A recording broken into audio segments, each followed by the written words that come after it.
Hello friends, अगर genius हो तो इस सवाल को 15 सेकंड में करके बताएं। देखो मैं कितनी शॉर्ट तरीके से बताऊंगा, आपको मेरा तरीका समझ में आए तो हमारे चैनल को लाइक करें और सब्सक्राइब करें और ज्यादा से ज्यादा शेयर करें। क्योंकि फ्रेंड्स ऐसे ऐसे सवाल हर किसी एग्जाम्स में आते हैं, छोटा हो या बड़ा, औसत वाले एवरेज वाले हर किसी एग्जाम्स में आते हैं। देखो क्या है, और बहुत ही लैंग्वेज ज्यादा है और सवाल बहुत ही स्लो और हल्का और बहुत ही मजेदार है।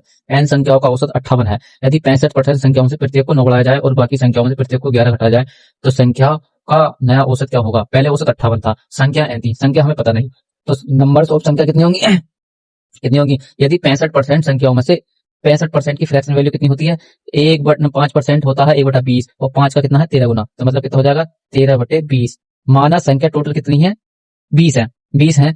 अब 20 का 13%, 20 का 65% ही 13 होता है, तो कितना 13 संख्याओं में से प्रत्येक को कितना बढ़ाया जाता है 9, 9 बढ़ाया जा रहा है, 13 संख्याओं को 9 बढ़ाया जा रहा है। संख्या कितनी बची हमारी थी 20, 20 में से 13 निकल गई तो कितनी बची, रेशियो ले लो, कितनी बची 7, 7 बची, 7 बची। और बाकी संख्याओं में से प्रत्येक को 11 घटाया जा रहा है, अब 11 घटाया जा रहा है, 11 घटाया जा रहा है, तो नेट चेंज कितना आएगा, नेट के चेंज कितना होगा हमारा, नेट चेंज कितना होगा, देखो नेट चेंज कितना होगा 13 नमा कितने होता है 117, ये हो गया 117 प्लस में ये 117 हो गया, और 11 7 77, 117 में से 77 घटाएंगे तो कितना आ गया 40, प्लस का 40 मतलब 40 बढ़ गया।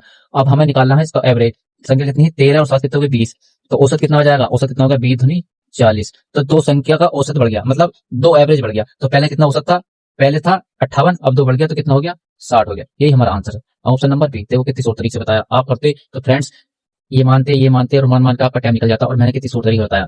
ऐसे ही शॉर्ट से शॉर्ट वीडियो को देखने के लिए हमारे चैनल को लाइक करें और सब्सक्राइब करें और ज्यादा से ज्यादा शेयर करें, क्योंकि इन सवालों को हर किसी एग्जाम्स में भूकाल समझा रहा, क्योंकि औसत के सवाल होते हैं, लेंथी होते हैं, केवल लेंथी केवल किसमें होते हैं लैंग्वेज में, बाकी शॉर्ट होता।